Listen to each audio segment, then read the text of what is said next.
Hoy tenemos como invitado de portada al expresidente del Banco Central de Reserva y presidente de la consultora Maximixe, al economista Jorge Chávez, que ha tenido la gentileza de aceptar nuestra invitación. Muy buenas noches, Jorge. Buenas noches, Oscar. Un gran gusto estar aquí. Y además lo hemos invitado porque hace pocos días su empresa hizo una presentación sobre lo que era la lectura de Maximixe respecto a la perspectiva de los metales y, por supuesto, dentro de ellos el cobre. Así que de eso vamos a hablar también esta noche en el programa. Jorge, empecemos por el principio y tenemos algunas láminas para empezar a conversar. Todo parece indicar, y según la lámina que vamos a mostrar, que el cobre tiene una demanda asegurada. ¿Por qué? Bueno, hay tres ciclos de precios del cobre, podríamos decir históricamente, en los últimos 30 años, por decir así. Y estamos en el tercer ciclo, y aparentemente empezándolo, con probabilidad de que se profundice al alza la tendencia de los precios.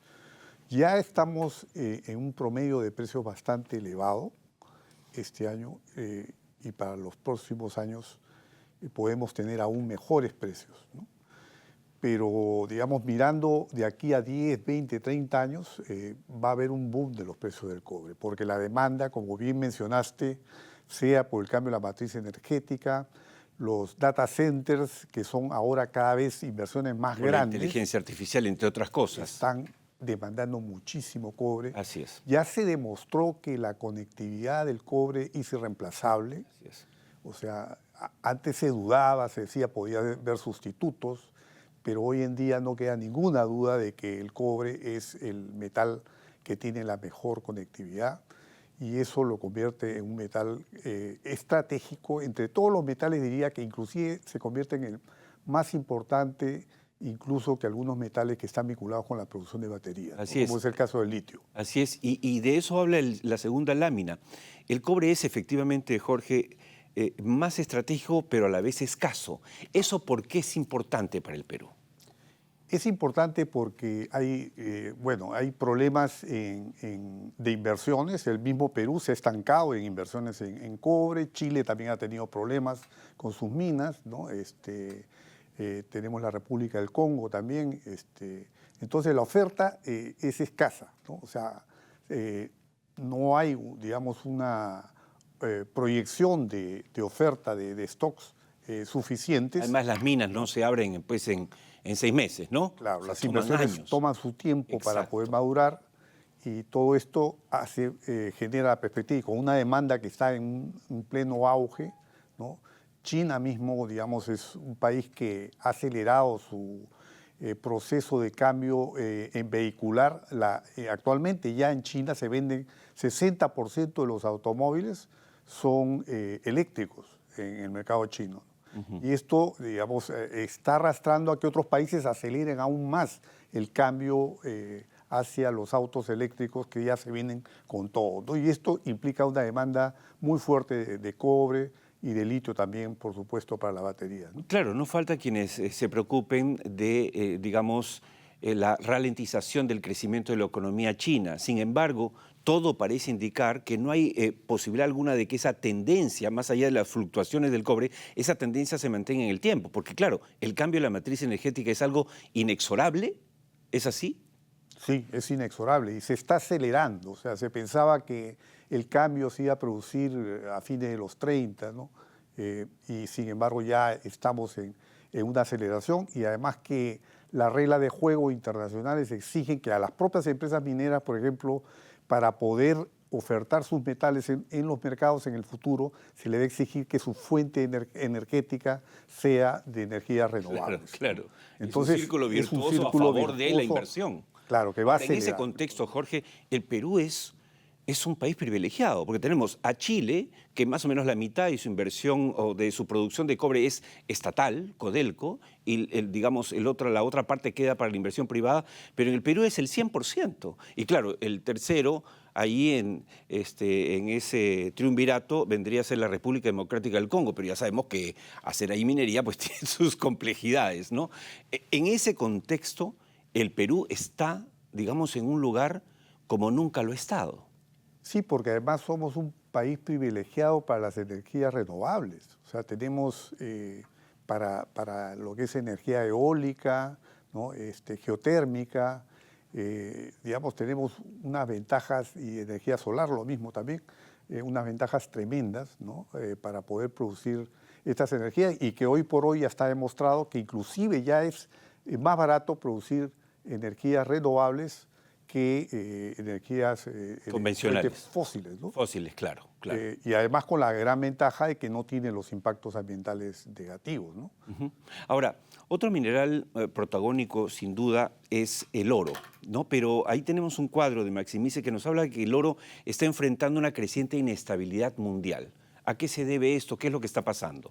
El oro viene siendo favorecido por la profundización del riesgo geopolítico, las guerras, ¿no? En el Medio Oriente, la guerra de Rusia con Ucrania. Ucrania también ha invadido territorio ruso, digamos, se está complejizando cada vez más el conflicto entre estos países, y todo esto, digamos, genera una incertidumbre que favorece al oro, ¿no? Y de otro lado también hay expectativa de bajada de tasa de interés por parte de la Reserva Federal de Estados Unidos, que probablemente ahora que ya se están por sentarse el directorio de la Reserva Federal, y tomará una decisión posiblemente de reducción entre 25 y 50 puntos, lo cual, digamos, hace que, digamos, el oro se vea también eventualmente más fortalecido, ¿no? Posiblemente, sin embargo, como estamos llegando a niveles de precio bastante elevados, el próximo año podría haber una pequeña corrección, pero creo yo que el escenario de incertidumbre mundial se va a mantener por varios años, porque los déficits fiscales acumulados en Estados Unidos son tan grandes que eso en algún momento, por eso hay un temor de recesión, que si bien no se da esa recesión hoy o mañana, en algún momento en los próximos años se puede dar. Claro, y esa expectativa impacta el precio del oro. Así es. Definitivamente. Eso va a generar siempre una evolución favorable hacia el oro, me parece a mí. Claro, y de eso vamos a hablar más adelante con el ex director general de Minería, Jorge Soto, justamente a propósito de los proyectos de oro. Él ha estado hasta hace un mes en la Dirección General de Minería, casi 2 años, y queremos que nos cuente exactamente en qué situación se encuentran esos proyectos. Volviendo al cobre, con nuestro invitado Jorge Chávez, hay otra lámina que nos habla de que el cobre puede quebrar récords históricos, no de acá el 30, sino el 25. ¿Por qué Maximize se atreve a vaticinar eso para el próximo año? Porque ya los precios que se han alcanzado hasta aquí son bastante elevados, y si uno saca el promedio de esos precios, digamos, aún haya una corrección en los próximos meses, igual el promedio va a ser alto y va a cerrar el año con un promedio alto, ¿no? Y es un promedio que es mayor al del año anterior y el año, digamos, 23 y 22, ¿no? Así que por esa razón es que hablamos de romper récords, ¿no? Ahora, Jorge, tú eres un experto en el tema financiero, has sido expresidente del Banco Central de Reserva.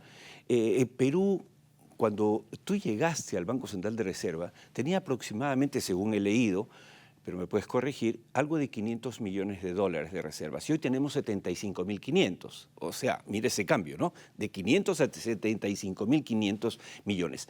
El crecimiento de la producción del oro, el crecimiento de la venta de oro, ¿todo esto puede hacer que siga subiendo las reservas internacionales?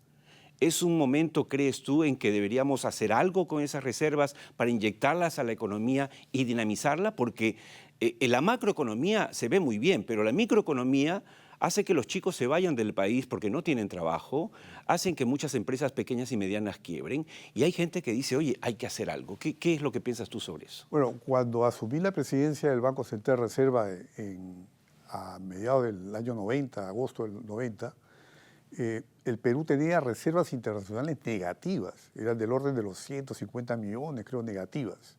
Y luego, bueno, hemos pasado a tener pues las reservas de las más altas en América Latina, ¿no? Y aún así, digamos, estas reservas en una gran proporción están en moneda, en divisas, y entre ellas el dólar. Y el dólar es una moneda que, si bien sigue siendo la más líquida, ya hay tendencias muy claras de los bancos centrales a poner sus reservas cada vez en un mayor porcentaje en oro, ¿no? Eso ya lo está haciendo el Banco de China, el Banco de India, una serie de países, ¿no? Rusia, etcétera. Y esto, digamos, es bastante sensato porque en un ambiente de incertidumbre, como ya hemos visto, que no solamente es en el corto plazo, sino a mediano plazo va a seguir la incertidumbre y el dólar en algún momento puede tener una crisis, ¿no? Y yo creo que las reservas internacionales del Perú no deberían estar tan expuestas a este riesgo de una divisa como el dólar, ¿no? Entonces, en ese sentido, tener una proporción, llegar a un 30% que no es tampoco muy alto de porcentaje de las reservas internacionales en oro sería una meta bastante importante. Siendo el Perú además un país productor de oro y que podríamos certificar oro inclusive, ¿no? Es cuestión de tomar la iniciativa Eso de es un muy proyecto. interesante lo que estás diciendo ahora. Eso no lo había escuchado. O sea, nuestras reservas son en dólares. Un porcentaje muy alto. Muy alto. Y tú propones que parte de esas reservas se conviertan realmente en físico, en oro. En oro. Que puede ser Como una físico. garantía. Que puede ser físico, pero el Perú también podría liderar la emisión de certificados de oro. De acuerdo, de acuerdo. ¿Por qué no? Porque es un productor, claro. Somos productores de oro. Sí, Entonces, y podríamos aumentar esa producción. Deberíamos ciertamente. clusterizar la política monetaria con el oro peruano, ¿no? O sea, y que el Perú pueda comprar también buena parte del oro que produce. Claro. De tal manera que digamos, podamos tener una buena parte de nuestras reservas en oro y, digamos, de esa manera también seguir el camino de otros bancos centrales que ya lo vienen haciendo y que justamente es uno de los factores que está impulsando el alza del precio del dólar. O sea, porque uno de esos componentes de la demanda de oro en el mundo viene por el lado de la demanda de los bancos centrales. La segunda parte de mi pregunta iba por el lado, o sea, todos estamos de acuerdo con el Banco Central de Reserva, ha hecho un estupendo trabajo, no hay duda de eso. Digamos, la economía descansa en los rieles del BCR manejado técnicamente, es motivo de orgullo. Pero hay quienes se preguntan si no ha llegado el momento de, vamos, con eficiencia obviamente y sin corrupción, usar parte de ese dinero para inyectarlo a la economía nacional. ¿A ti te parece eso un pecado? ¿Te parece que es intocable, que no se puede hacer nada, que estamos bien ahí acumulando 75.500 y después 80.000 y después 90.000 millones de dólares cuando tenemos 27% de pobres? Mira, te voy a decir una cosa. Cuando yo estuve en la presidencia del Banco Central, impulsé el cambio de la ley orgánica del Banco Central para evitar que el Banco Central financiara al fisco, ¿no? Para que se prohibiera el financiamiento al fisco y de esa manera, digamos, se rompiera la expectativa de un rebrote de la hiperinflación, ¿no? La idea era contar con un Banco Central que cada vez acumule más confianza, ¿no? Ya lo logró, acumule reservas. Llegado a este momento, digamos, si uno técnicamente define cuál es el nivel óptimo de reservas, el Banco Central tranquilamente está por encima de ese nivel óptimo. A eso iba. Entonces, a eso iba. A este nivel yo creo que ya tenemos que modernizar la ley orgánica del Banco Central, pero también técnicamente, ¿no? Cierto, no es cierto. ponerlo a que los congresistas Claro, llegue un decidan loco esto, al gobierno sino y que el agarre. propio Banco Claro. Central defina la creación, por ejemplo, de un fondo soberano que le permita, ¿por qué no? A ver, ¿por qué no? Y esto lo pongo ahí sobre la mesa, contar, por decir, con 200.000, 300.000 hectáreas de caobas, cedros, palos rosas, que son árboles de alta gama con precios increíbles a nivel internacional y que permitirían una ganancia tremenda. Digamos que mientras yo tengo mi dinero de las reservas en depósitos en dólares, eso gana un interés que es mínimo. Si yo tengo caobas sembradas, todos los años están creciendo esas caobas, y si tengo a nuestros militares, la Fuerza Armada, cuidando la seguridad de esa extensión que se reforesta, ¿no? Podría el mismo Banco Central tener sería una innovación total, ¿no? Sí, claro. El concepto de reservas internacionales. Sí, mira. Y algunos dirán, bueno, pero Jorge, estás equivocado, como si tú eres banquero central. El principio de las reservas es que tienen que ser líquidas. Claro. Bueno, se pueden emitir papeles sobre esas extensiones de hectáreas reforestadas que conviertan esas inversiones en liquidez. Totalmente de acuerdo. Se puede comprar y vender tranquilamente. Totalmente de acuerdo. Jorge, y creo que has hecho una buena introducción al recordar cuál fue tu posición en los años 90, cuando asumiste este reto, porque los tiempos cambian y no podemos seguir haciendo lo mismo. Y hoy tenemos más que superada la meta, digamos, de darle sostenibilidad, ¿no es cierto?, al Banco Central de Reserva, y por supuesto que se puede mover. Claro, hay quienes dicen, oye, pero ¿quién lo va a hacer? ¿Qué gobierno y bajo qué criterios? Entonces empezamos a dilapidar, ¿no?, a vender las joyas de la familia, pero hay que repensar, o sea, porque el país necesita esa inyección de dinero, justamente, por ejemplo, lo que hablamos fuera de cámaras. ¿Para qué? Para poder construir más, para que más empresas crezcan y se preparen, por ejemplo, para lo que va a llegar con el nuevo aeropuerto internacional, el más moderno de América Latina, el puerto más grande y más moderno de América Latina, que el megapuerto de Chancay. O sea, todo eso tiene implicancias alrededor, pero no hay liquidez. Todos los que me están escuchando, los que tienen empresas, saben que van al banco y no les dan plata. Esa es la verdad. Y no les dan porque no hay de dónde. Entonces, pero sí hay plata acá.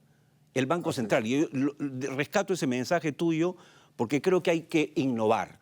Y esto no es insultar a Julio Velarde, pero no es que tampoco a Julio Velarde no se le puede tocar con el pétalo de una rosa. No, señor, podemos intercambiar ideas y mejorar lo que estamos manejando. Sí, hay que innovar, ¿no? Hay que innovar porque con el tiempo uno tiende siempre a hacer lo mismo y hay que cambiar, hay que innovar.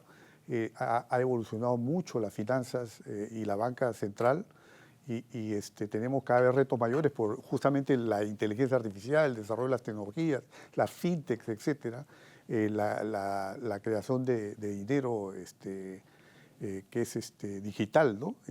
Y todo esto nos lleva a que en política monetaria se tiene también que innovar, ¿no? Totalmente de acuerdo.